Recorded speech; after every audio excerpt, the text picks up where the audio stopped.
Que Dios les bendiga una vez más a todos los hermanos y las hermanas que por supuesto van a estar siendo parte de este sermón que vamos a estar compartiendo en el día de hoy. Así que ante todo, quiero invitarles a orar y ya luego voy a estar compartiendo el texto acerca del tema que vamos a estar compartiendo hoy. Señor, quiero darte gracias.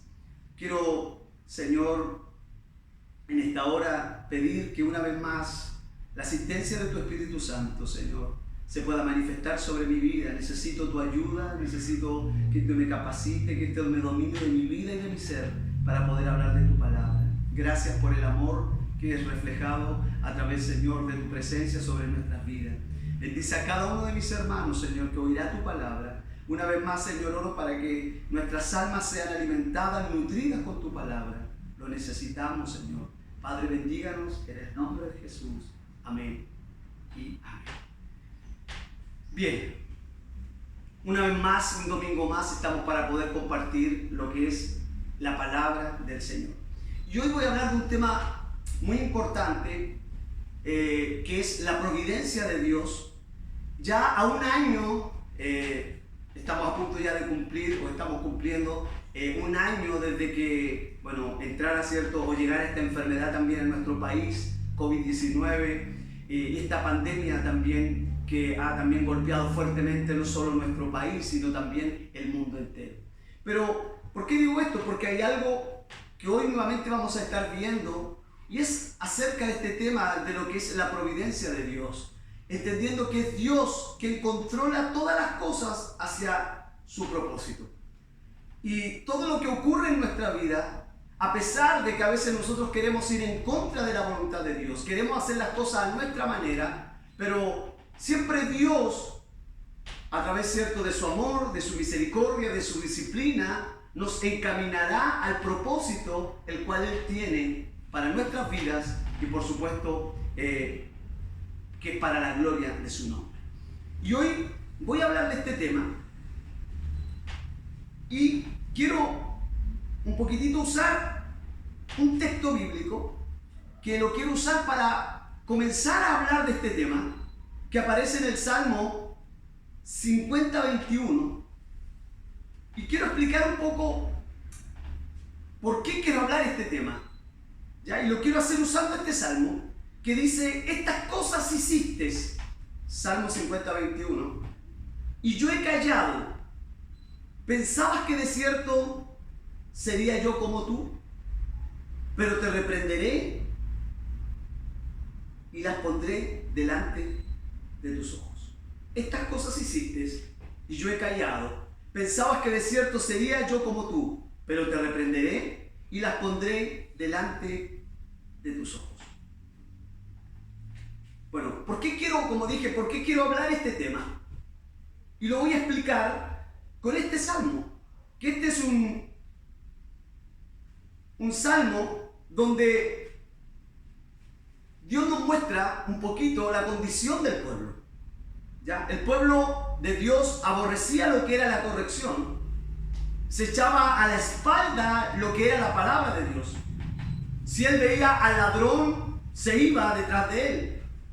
Con los adúlteros era su parte.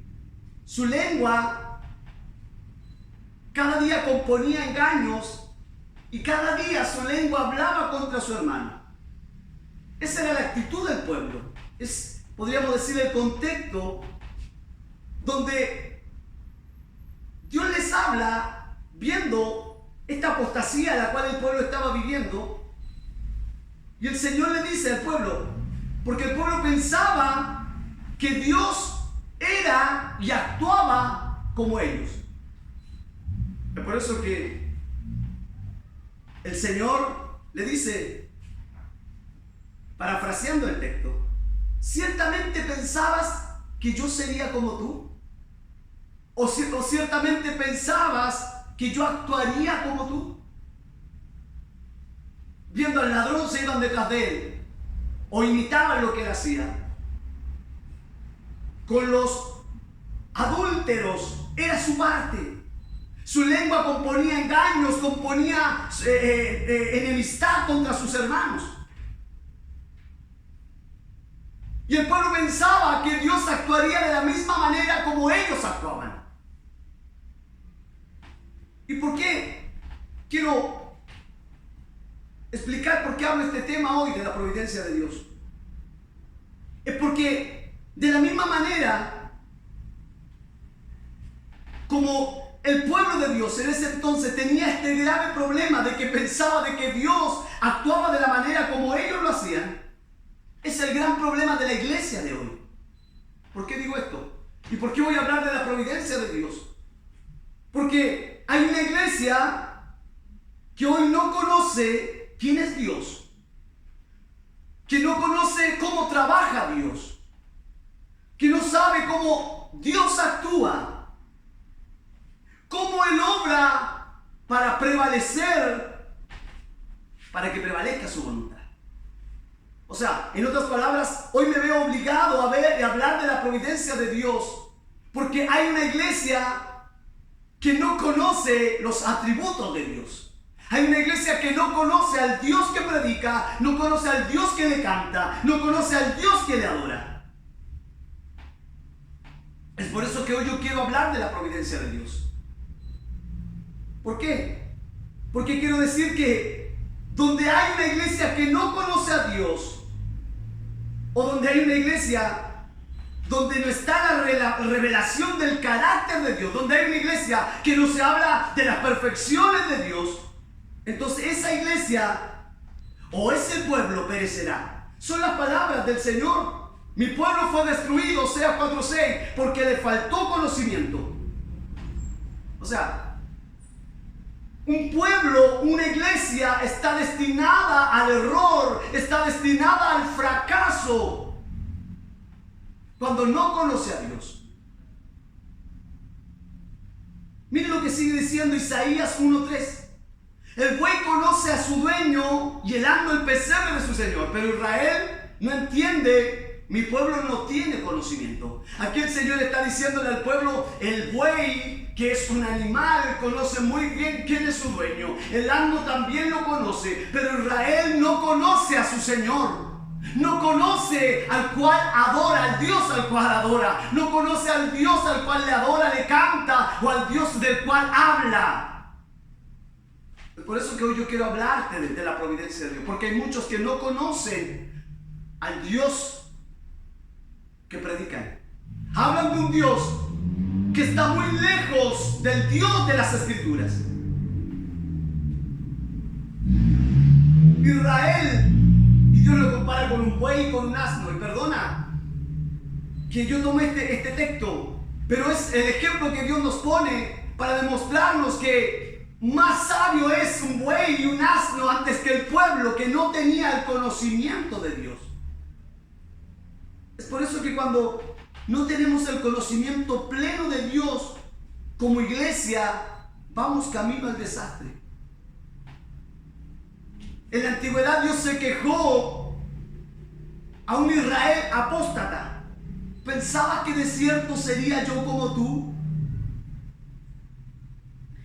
Esa acusación que Dios está haciendo en ese entonces es la misma acusación que Dios le hace a la cristiandad de hoy. Los hombres imaginan que al Dios o al Altísimo le mueven las emociones, los sentimientos y no los principios. Porque hoy tenemos una iglesia movida por las emociones, movida por los sentimientos, pero no por las Escrituras, no por los principios. Y muchos creen que de esa misma manera como la iglesia se deja llevar, es la misma forma como Dios actúa o como Dios procede. Y esa es la acusación que Dios le hace a la cristiandad de hoy. Muchos creen que Satanás puede desbaratar los designios de Dios al antojo de Él. A tal punto que hay cristianos que se lo pasan más peleando con Satanás que teniendo comunión con Dios. creyendo que tienen autoridad de poner a Satanás bajo sus pies, creyendo que le pueden arrebatar al diablo y pelean todos los días con Satanás o con el diablo, tratando de arrebatarle su finanza, su salud y todo lo que, aleluya, creen que Satanás le ha quitado. Y eso es muestra de que verdaderamente no conocemos que tenemos un Dios de providencia. Que no conocemos a un Dios que gobierna, que provee para su propósito y para su voluntad. Tanto así que muchos creen que si Dios se ha forjado un plan o un propósito, han de ser como ellos mismos, que puede estar sujeto a cambios o fracasar. Eso es lo que muchos hombres creen. Porque, vuelvo a decir, ciertamente creerías que era yo como tú. Son las palabras del Señor. Pero yo quiero decirte que Dios, cuando hablamos de que Dios es santo, y la palabra para santo que podemos traducir en el hebreo es la palabra kadosh, que habla que está separado infinitamente de lo creado. De todo lo que Dios ha creado, Él está separado infinitamente.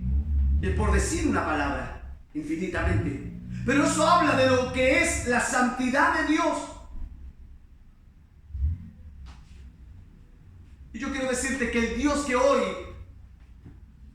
muchos hablan, predican, anuncian, quiero decir que no se parece en nada al Dios supremo, soberano de las Sagradas Escrituras. El Dios del cual suele hablarse en nuestros púlpitos. El Dios que se menciona en gran parte, y lo digo con minúscula, el Dios que, aleluya, se menciona en gran parte de la literatura religiosa actual. El que se predica en la mayoría de las llamadas conferencias bíblicas. No es nada menos, aleluya, o nada más que una invención de la imaginación humana. Es una ficción del sentimentalismo sensiblero. En otras palabras, el Dios que hoy se está predicando está lejos de ser el Dios de las Escrituras. Cuando converso con muchos cristianos y cuando les escucho hablar, muchas veces me pregunto, ¿seré que yo estoy tan errado porque ese Dios no lo encuentro en las Escrituras? Una iglesia movida solo por las emociones, como lo decía el domingo pasado, una iglesia que quiere las bendiciones de Dios, pero no al Dios de las bendiciones. Un Dios que busca los beneficios de Dios, pero no al Dios que da los beneficios. Y escucho a creyentes solo hablar, tienes que tener fe. Tienes que creer, si tú lo crees todo es posible. Escucho a creyentes decir, hermano, si tú lo confiesas con tu boca, lo que tú creas y confieses, eso será. En tu lengua hay poder. Palabras que están en medio del pueblo cristiano. Cuando uno ve la idolatría que hay fuera de la cristiandad, la idolatría que hay o que se encuentra fuera de la cristiandad, ellos se hacen dioses de madera o dioses de piedra. Pero mira, los millones, mientras que los millones de idólatras que se hallan dentro de la cristiandad se elaboran dioses producto de sus propias mentes. Y muchas veces le he preguntado al Señor, ¿por qué, Señor, hemos errado tanto el camino? ¿Por qué nos hemos apartado de las Escrituras, dejándonos llevar por sentimientos, por emociones, más que por las Escrituras? La gente cristiana al hablar cita palabras cliché que se pronuncian dentro de la iglesia y que se han ido pronunciando por décadas, transmitiendo de generación en generación, pero lejos de lo que las Escrituras dicen. Y cuando alguien me presenta el texto bíblico, ¿sabes? Parecemos que no somos espirituales. Parecemos que no somos, parecemos bichos raros. Parecemos, no sé, de otro planeta. Es por eso que hoy quiero compartir con ustedes.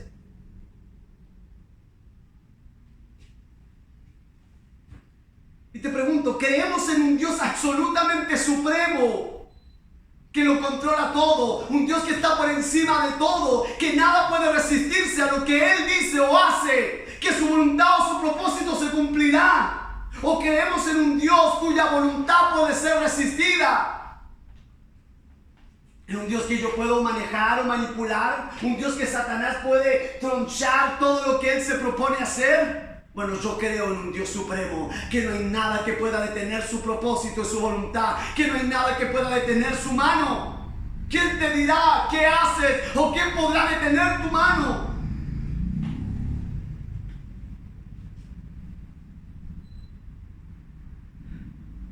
Yo creo en un Dios soberano, pero muchos creen en un Dios que pueden disolver todos sus designios, frustrarlos, sus propósitos, pueden derrotarlos. Muchos creen en un Dios que no tiene derecho alguno a la deidad. Si ese es el Dios al cual tú dices conocer, entonces es un Dios que está lejos de ser digno de la adoración. Y te digo, ese Dios que el hombre puede manipular en su antojo, que Satanás puede frustrar todo lo que Él hace, es un Dios que está lejos de merecer ser adorado. Solo merece el desprecio de los demás. Por eso yo creo en un Dios soberano, supremo, un Dios de providencia, un Dios que lo controla, lo maneja todo, un Dios que va proveyendo para poder, aleluya, ir cumpliendo su plan, ir cumpliendo su propósito, aleluya, a través de la historia, a través de los siglos. A pesar de mi vida y a pesar de tu vida, y no hay nada sobre la tierra. Las palabras de Pablo: si Dios es por nosotros, ¿quién contra nosotros?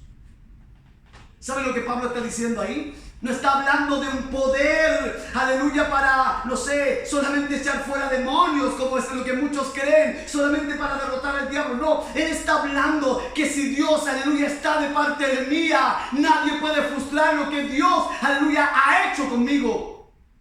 Nadie puede detener el propósito de Dios. Nadie se puede interponer contra Dios. Ni el hombre, ni el diablo, ni el infierno, ni los demonios, ni nada, de ninguna cosa creada, dice Pablo, nos podrá separar del amor que es en Cristo Jesús.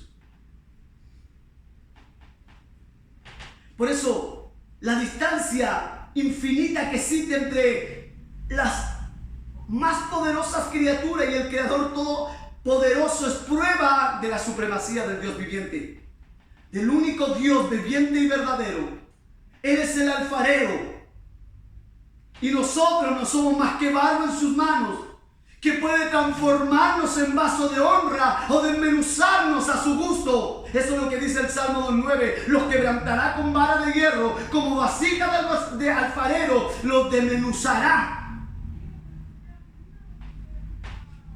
Y quiero tocar, para hablar de la providencia de Dios, hay muchos términos que voy a estar usando y voy a estar compartiendo con ustedes para ir aclarando la providencia. Pero uno de los pasajes, como dije, el próximo sermón voy a estar hablando acerca del libro de Esther.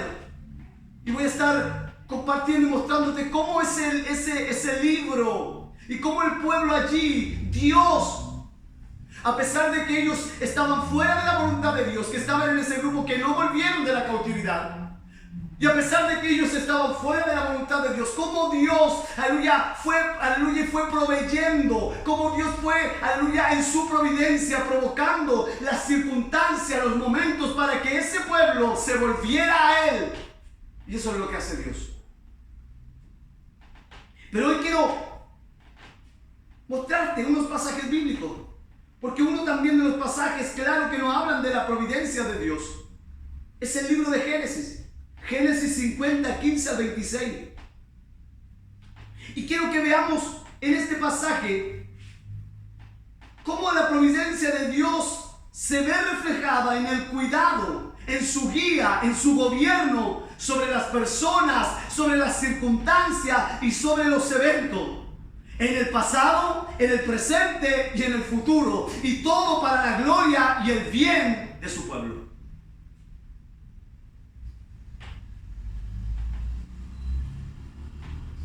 Y este pasaje, mira, quiero mostrarte este pasaje de Génesis, José. Y cómo Dios cuida, guía y gobierna. Y me encantan las palabras de José. Me encanta la palabra de Génesis.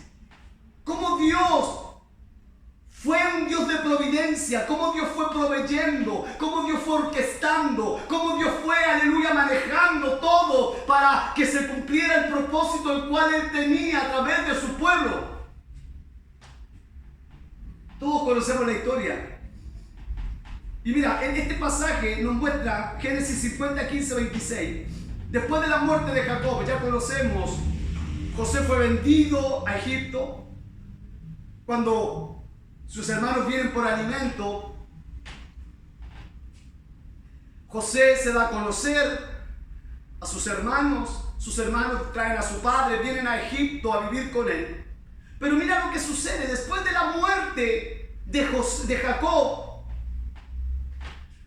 ya estando todos sus hermanos allí en Egipto, dice que los hermanos de José vienen delante de él y mira, el versículo 16 al 8, y le rogaron que los perdonase y no los matase.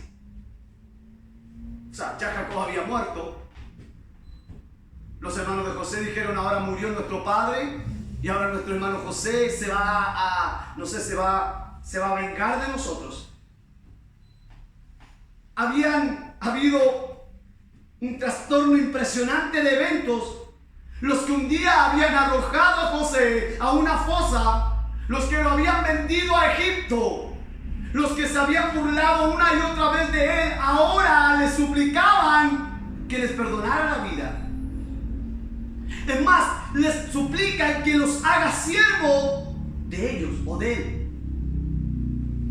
Aquel que había sido hecho esclavo y prisionero, ahora está sentado frente a los que lo vendieron.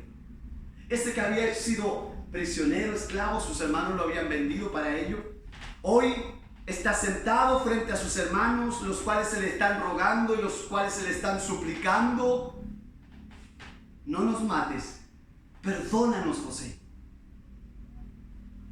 Y mira el verso 19, las palabras de José. Pero mira lo que hace José. Pero José le responde: no temáis. Y mira lo que dice: ¿acaso estoy yo en el lugar de Dios? Versículo 19. Estoy yo en el lugar de Dios. No teman, hermanos. O sea, en otras palabras, José diciendo: hermanos, no se preocupen, yo no voy a hacer venganza.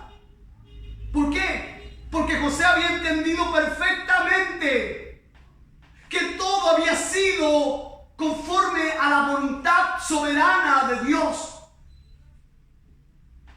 Que todo aquí, o el que estaba detrás de todo, era el Dios de ellos, el Dios de providencia, el Dios que había orquestado todas las cosas.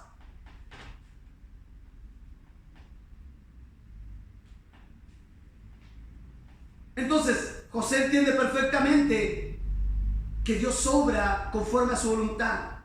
Y por lo tanto, él ve que toda su vida, todo lo que ocurrió desde el momento en que sale de la casa de su padre, que es vendido por sus hermanos, que es tratado de matar, echado en un pozo y luego vendido, todo estaba en las manos de Dios. O sea, toda su trayectoria estaba siendo movida por el Dios de providencia. La providencia de Dios es que Dios provee para hacer cumplir su voluntad. O sea, en otras palabras, José estaba convencido que el único que podía haber hecho todo esto era Dios. Nada podría haber acontecido si la mano de Dios no hubiera estado detrás de ello. Dios tiene el completo control de todas las cosas.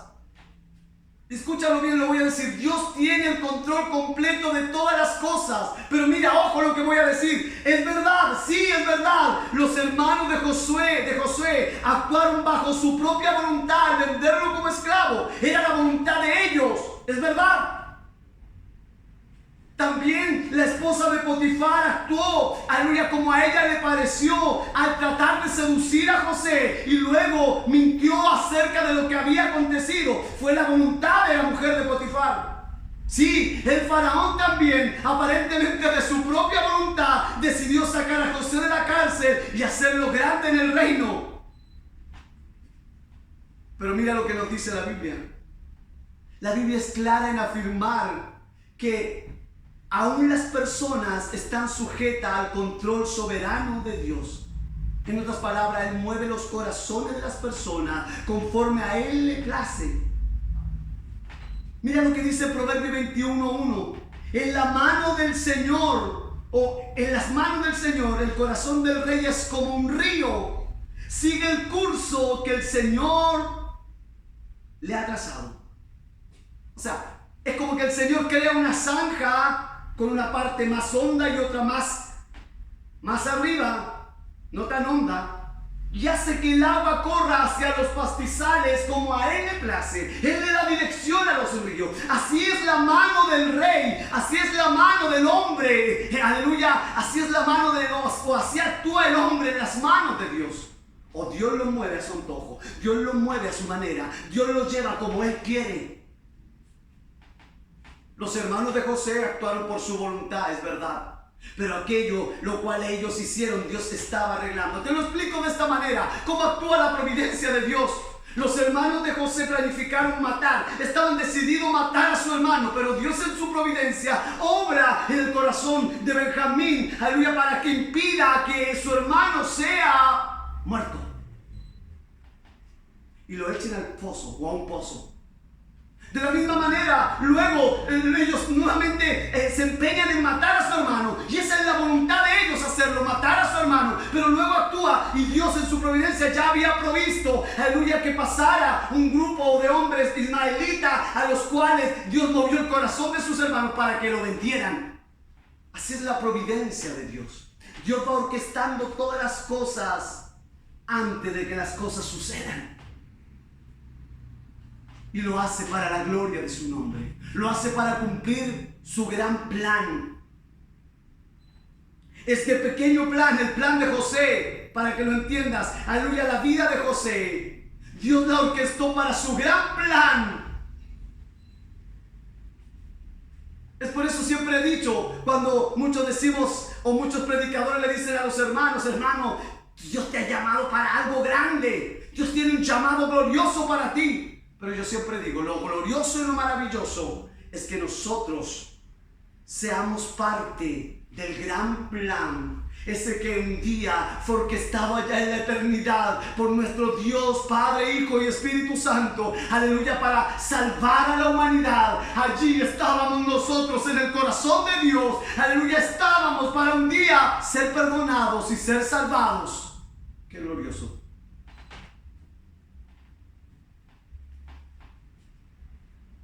Dios mueve el corazón del hombre igual que una zanja. Y Él lo lleva donde quiere, lo hace caer donde quiere, lo mueve de un lugar a otro. Esa es la providencia de Dios. Dios va proveyendo para que sea conforme a su voluntad. Dios cuida, escúchalo bien. Dios guía, Dios gobierna. Y lo hace sobre circunstancias, sobre eventos. Viene a mí Jonás. Jonás huyó al lugar opuesto de donde Dios le había enviado. Pero Dios orquesta una gran tempestad. Dios se adelanta y comienza a proveer y comienza a preparar el camino para que la nave que Jonás tomara, aleluya, y donde se dirigía, Dios allí programó una gran tempestad, movió el corazón de aquellos hombres, la suerte fue echada, Dios estaba detrás de ellos y cayó sobre Jonás y fue Jonás lanzado al mar, pero Dios se había adelantado, ya había provisto un gran pez ¿Para qué? Para que cuando Jonás llegara al fondo del mar, ese pez que en ese momento fue un refugio, fue, aleluya, un lugar de refugio para Jonás, estaba muriendo ahogado en el fondo del mar, pero Dios orquestó ese gran pez para que lo tragara y allí estuviera por 3 días y 3 noches y pudiera reflexionar y luego ser vomitado en el lugar del propósito de Dios. Mi amigo, nadie puede ganarle a Dios. No hay pandemia, no hay enfermedad, no hay virus que sorprenda a Dios, que se le adelante a Dios, que gane a Dios. Siempre lo digo, no temamos a aquel, como lo dijo Jesús, aquel que puede matar nuestra carne, pues nuestra alma no puede tocar. No está en las manos del morir de nosotros, de Satanás. El morir está en las manos de Dios. Es Él cuando Él determina que debemos partir. Siempre lo he dicho, lo vuelvo a decir. A 1 año de lo que he vivido en mi vida, vuelvo a decir, cada vez más se fundamenta en mí esa fe, esa certeza de que Dios es lo que lo controla todo, aún más. No importa la situación que estés, no importa el momento que estés pasando, no importa lo que estás viviendo, esa es la voluntad de Dios. Y no creas que alguien puede meterte en una trampa, alguien puede dañarte a su antojo. No, si Dios no lo permite, eso no sucederá. Y eso es lo que voy a compartir, voy a mostrar la providencia de Dios de una forma gloriosa. Pero para terminar esta primera parte, quiero mostrarte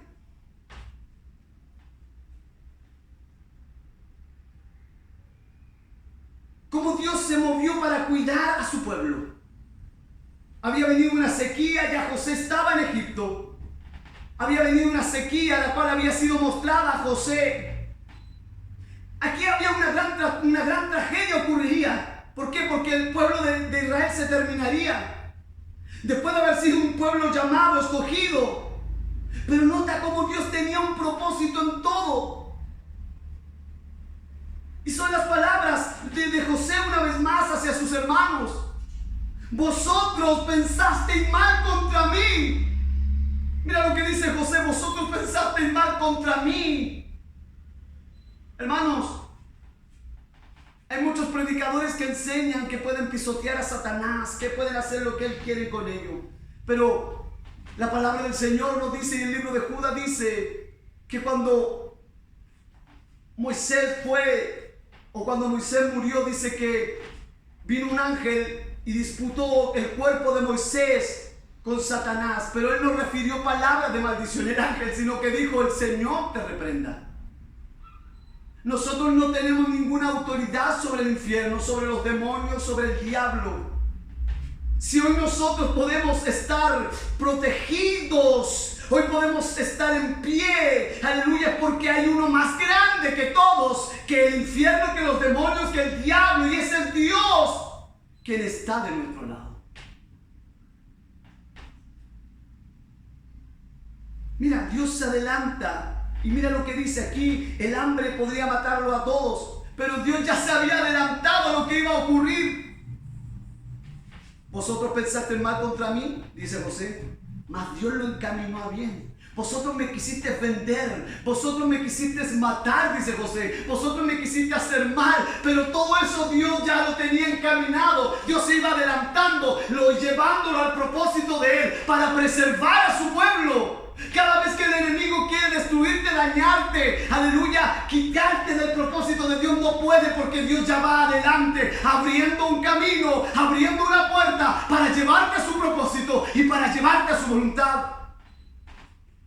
Mas Dios lo encaminó a bien, para hacer lo que hoy vemos, dice José. Yo estoy aquí no porque vosotros quisisteis hacerme mal, todo esto lo encaminó Dios a bien, para mantener a vida en mucho pueblo.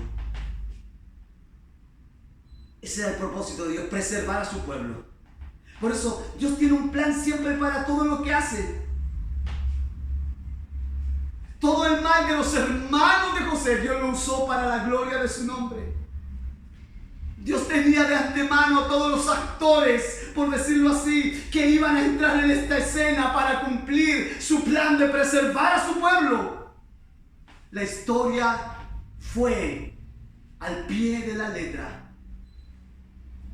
Como Dios lo había escrito, como Dios lo había establecido, así ocurre. Nada en este mundo está ocurriendo porque está fuera de Dios. Todo está ocurriendo como Dios lo ha programado, como Dios, aleluya, lo está disponiendo para llevarlo a su propósito, al fin, porque Él es un Dios de providencia. Espero que conozcas a este Dios. Y así es lo mismo para nosotros. Y mira, voy a terminar con este texto, esta primera parte. Porque lo mismo ocurre para los creyentes de hoy. Quiero este texto, Romanos 8, 28, 29. En la segunda parte de este sermón voy a explicar más profundamente la providencia de Dios en algunos términos. Y voy a usar el libro de Esther. Mira lo que dice Romanos 8, 28 al 29. Y sabemos que a los que aman a Dios, todas las cosas le ayudan a bien. Mira lo que dice. Esto es a los que conforme a su propósito son llamados. Y sabemos que a los que aman a Dios. ¿Cómo podría explicarte este texto? Si has sido amado por Dios, si has sido escogido por Dios, si has sido, aleluya, aleluya, llamado por el Señor, si eres su pueblo, si eres su iglesia. Todo lo que te pueda acontecer, sea malo o sea bueno, Dios lo ayuda o Dios lo hace para la gloria de su nombre y para bien. Por eso dice, esto es a lo que conforme a su propósito son llamados. O sea, hay un propósito para aquel que ha sido llamado. Dios tiene un propósito porque su hijo, el escogido, el que Él ha llamado. Entonces nada de lo que ocurra puede perturbar el propósito de Dios en tu vida. Dios te está llevando a su imagen. Dios te está conduciendo a su propósito. Eso que te está ocurriendo hoy es la mano de Dios obrando. Y tú puedes decir, ¿cómo va a ser la mano de Dios si esto es lo peor que me ha pasado en mi vida? La voluntad de Dios es santa, es perfecta. Y mira lo que dice. Porque a los que antes conoció, nos conoció allá en la eternidad pasada. A ese que me conoció allá Él me escogió, allá Él me conoció, con amor eterno te he amado, me amó allá en la eternidad. Entonces allá Él me predestinó para que fuera su hijo. Y mira, si tú crees que puedes gloriarte por lo que eres hoy en Dios, te digo, quita de ti todo orgullo, quita de ti toda vanagloria, porque no te pertenece. Porque cuando Él te conoció allá, Él te predestinó. ¿Y sabes para qué? Para que fueses hecho conforme a la imagen de su Hijo. Si hoy te pareces un poquito a Cristo, si me parezco un poquito a Cristo, es porque Él me predestinó allá para que yo fuese hecho conforme a su imagen. Para que Él sea el primogénito entre muchos hermanos. Dios no solo tiene un plan, Él tiene un propósito en todo lo que hace, porque Él es un Dios de providencia. En esta primera parte, quiero que podamos entender que todo lo que Dios ha planeado, es por eso que Pablo lo dice, ¿quién podrá arrebatarme de su mano? ¿Sabes, hermano? Si Dios te ha llamado, Dios te ha escogido, si tú eres un salvado, nadie podrá quitarte tu salvación, porque la salvación no es tuya. La salvación no te la has ganado tú con mérito propio. La salvación te ha sido dada por Dios. Él te salvó, Él te escogió para que tú fueses con Él a la gloria. Y como es el que te escogió para que tú vayas con Él a la gloria, nadie te puede bajar de su bus, nadie te puede bajar de su avión, nadie te puede bajar de su tren, porque Él es el que te escogió. Y Él te escogió y Él lo orquesta todo para que tú vivas para Él, aleluya, y seas a la imagen de Él, para que Él un día te venga a buscar y te lleve a su gloria. Nadie te puede arrebatar de su mano. Esto no es, hermano, que tú hoy día te levantaste y porque hiciste un sacrificio eres salvo, y como mañana estás más flojo y más no sé, más dejado, entonces estás en el infierno. No, esto no funciona así. El evangelio no es por obra para que nadie se gloríe, es por fe. Solo por gracia. Que Dios te bendiga hoy. Que la gracia del Señor pueda obrar en tus corazones y en cada uno de ustedes. Padre, quiero darte gracias por esta primera parte de este sermón que hemos compartido. Te pido que tu gracia se manifieste en mis hermanos, que tu gloria sea derramada sobre ellos poderosamente. Y que este sermón, Señor, que hay una necesidad de que el pueblo te pueda conocer, un pueblo que adora a un Dios que no conoce. Padre, ayúdanos para poder cada día buscar más de tu palabra. No, Señor, buscarte a través de un hombre, a través de una mujer, a través de un profeta, a través de un, de un tipo de hombre que se denomina tal o cual personaje, sino, Señor, de tu palabra. Gracias por los hombres que tú usas para enseñárnosla. En el nombre de Jesús. Amén.